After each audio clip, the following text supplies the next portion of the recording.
Hi, my name is Rihanna, and today we'll be going over pre-flight warnings in the EDOnline Designer.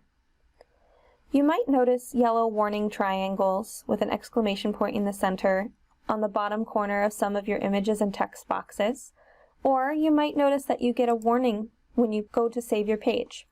These are the pre-flight warnings in EDOnline. There are three main types of warnings, and I'm going to identify them and show you how to fix each of them.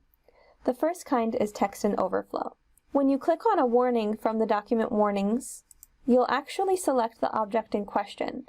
You'll notice that the blue circles will appear in the corners of the object that has the warning symbol so that you can go directly to the item it is asking your permission to fix. To fix a text and overflow warning, which means that there is more text than the text box has size to show, you can fix it in a few different ways. You can either shrink the font size, or you can make the text box larger, or you can delete any unnecessary text that does not need to be visible.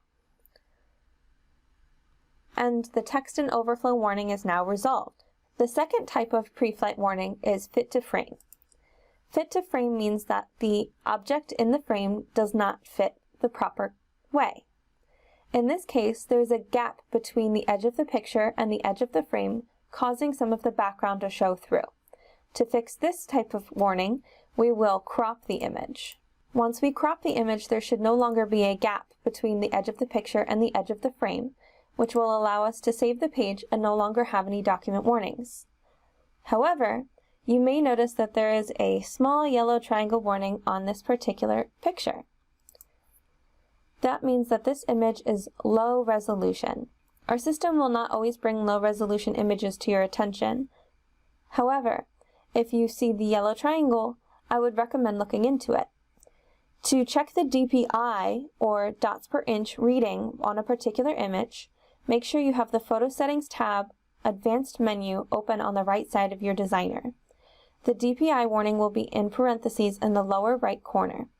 Anything that's below 100 DPI will be flagged in our system as low resolution, or below our recommended minimum.